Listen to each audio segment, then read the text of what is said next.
আসসালামাইকুম। আমরা আজকে এই মুহূর্তে আছি মিরপুর ঢাকা রাকিন সিটি, বিজয় রাকিন সিটির একটা প্রজেক্ট আমাদের। এটা হচ্ছে মাস্টার বেডরুমের জন্য একটা ক্যাবিনেট করেছি আমরা। আপনারা যদি এটা খেয়াল করেন, ফুল এইচপিএল মেটেরিয়ালসের করা এটা।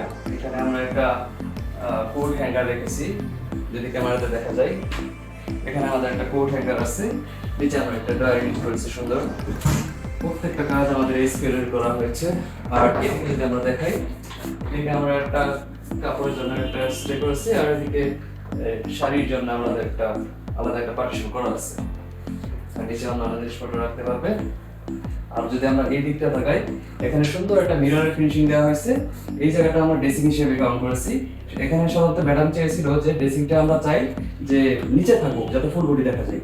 এখানে দাঁড়ানোর পর মোটামুটি আমার কিন্তু ফুল বডি দেখা যাচ্ছে। হ্যাঁ, এখানে আমার ফুল বডি দেখা যাচ্ছে। এখানে আমরা একটা ড্রয়ার ইউনিট করেছি, আপনি খেয়াল করবেন ড্রয়ার ইউনিট আমাদের বেশ কয়েকটা বক্স, পাঁচ বক্স করে দেওয়া হয়েছে। এটার জন্য আপনার যে কসমেটিক্সের যে ছোট ছোট জিনিসগুলো, যেগুলো রাখতে অনেক মানে হিজিবিজি মনে হয়, এটা অনেকাংশে এটাতে লাগু করবে। আমাদের নিচে একটা ড্রয়ার করেছি। আর যদি আমরা আপনাদেরকে ক্লাসের পিছনে পোর্শনটা দেখাই, আমরা এখানে শোপিস আইটেম বলেন, আপনাদের প্রয়োজনীয় যে পারফিউমগুলো, অন্যান্য যে সাজার জন্য জিনিসপত্র আছে, এগুলো সব কিছু এখানে সুন্দর করে রাখার সুযোগ আছে। আর এছাড়া আমাদের চমৎকার একটা লাইটিং পজিশন করে দেওয়া আছে। আমরা যদি এদিকে তাকাই, এখানে দেখেন দারুণ লাগতেছে কিন্তু। এখানে সুন্দরভাবে করা হয়েছে। এখানে আমাদের পাওয়ার সেকশন করে দিয়েছি আমরা। এই পাওয়ারটা দেওয়ার কারণে আপনি এখানে বসেই যে আপনাদের হেয়ার ড্রায়ার ব্যাপারটা থাকে আমরা ড্রেসিংয়ে, এই কাজটা আমরা এখান থেকে ইজিলি করতে পারবো। আর যদি আমরা এই পাশে আরেকটা অংশ আছে, এখানে যদি আমরা দেখি, এখানে আমাদের একটা পোর্শনে আমরা তিনটা ড্রয়ার ইউনিট করেছি। আর এইগুলোতে আমরা শর্ট সেলফ করে এগুলোতে কাপড় রাখার ব্যবস্থা করেছি। এখানে একটা বড় সেলফ আপনি খেয়াল করবেন। আমরা কিন্তু বাসাতে বাইরে থেকে আসলে কিছু কমন কাপড় থাকে, যেমন আমার বড় পাঞ্জাবি থাকে, আর অন্যান্য প্যান্ট থাকে, যেগুলো আসলে অনেকেই দরজার পিছনে রাখতে পছন্দ করেন না। তাদের জন্য আমরা এরকম একটা ব্যবস্থা করি, যেটা হচ্ছে বড় একটা পজিশন থাকে, আমরা একটা পজিশন করে রাখি, যেটাতে আমরা প্যান্ট থেকে শুরু করে বোরখা এই টাইপের জিনিসগুলো আমাদের সব এখানে ডিরেক্টলি ঝুলিয়ে রাখতে পারি। বেশ স্পেস আছে এখানে।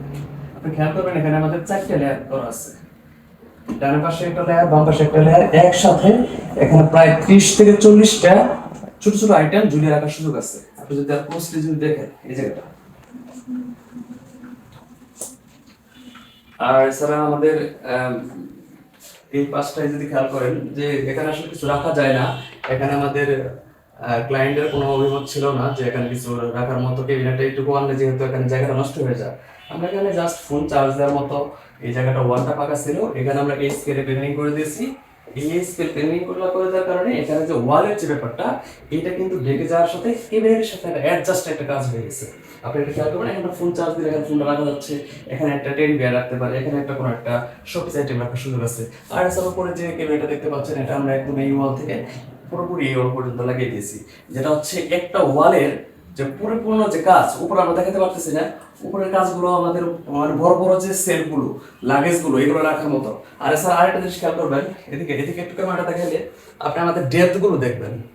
ক্যাবিনেটের ডেপথ কিন্তু পর্যাপ্ত একটা ডেপথ আছে। এখানে আমাদের প্রায় 2 ফিটের মতো একটা ডেপথ আছে ক্যাবিনেটের। এতে কি হয় যে আপনার যে জিনিসপত্রগুলো